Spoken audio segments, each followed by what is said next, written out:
Parfaitement vôtre. Et pour nous remettre de nos émotions avec ces léopards qui disparaissent, ces Chinois qui tuent les chiens, pourquoi ne pas déguster une bonne forêt noire avec Olivier Pouls? C'est vrai que c'est apaisant. Et puis celle-là, elle n'est pas en voie de disparition. Il en reste probablement un petit peu plus. À cette période de l'année, normalement, elle est en voie de disparition chez les gens qui font attention à leur ligne. Il y a un petit côté sulfureux aussi.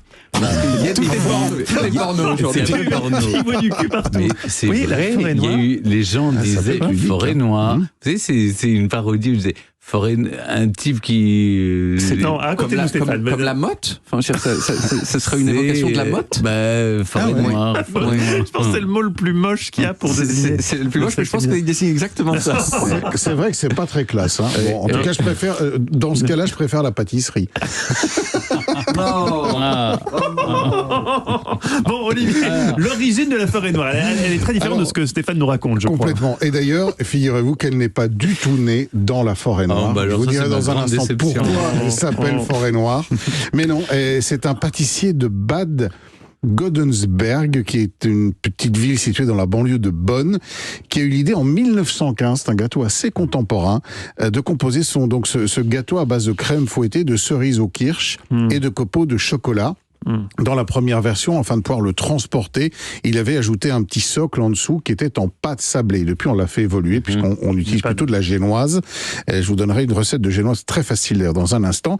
Et puis en 1919, Joseph Keller, parce que c'est de lui dont il s'agit, a ouvert une pâtisserie sur les bords du lac de Constance où son gâteau a fait fureur. Il a aussi été évidemment largement copié. Il faut savoir que ce Keller est décédé il n'y a pas si longtemps que ça, en 1981.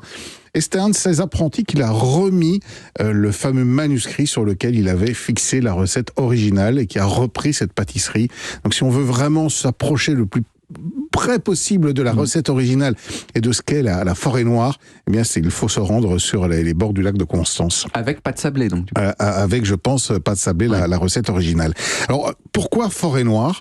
Eh bien, tout simplement parce que ce gâteau noir, blanc et rouge fait référence au costume traditionnel des jeunes filles célibataires de la forêt noire qui portaient ce costume à l'époque. Il y a un lien alors. Alors il y a un lien, mais donc ça n'a pas été inventé là-bas. D'accord. Ils ont un costume qui représente le même code couleur. Alors si vous voulez faire une forêt noire, c'est pas très difficile.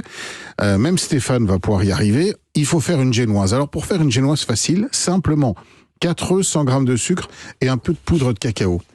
On sépare les blancs des jaunes, on monte les blancs en neige, on mélange les jaunes avec le sucre et la poudre de cacao, on réunit le tout et on place cette espèce de mousse dans des... Parce qu'avec le blanc en neige, on va avoir un aspect très mousseux. On place ça sur une plaque de cuisson et on met ça au four à 180 degrés pendant 30 minutes. Ça va légèrement gonfler, ça va vous donner une pâte qui sert de base à votre forêt noire. Ensuite, 50 centilitres de crème fraîche qu'on va monter en crème fouettée, avec un petit peu de sucre, 25 grammes de sucre. On va rajouter des petites griottes à l'eau de vie au kirsch. On en mange quelques-unes aussi parce que c'est bon, mais on en garde pour le gâteau.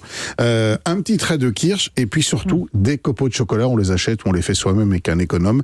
Et donc on monte génoise, crème fraîche, on dispose dedans des petites cerises, regénoise, crème fraîche. On termine évidemment par de la crème fraîche et on saupoudre le tout généreusement de copeaux de chocolat.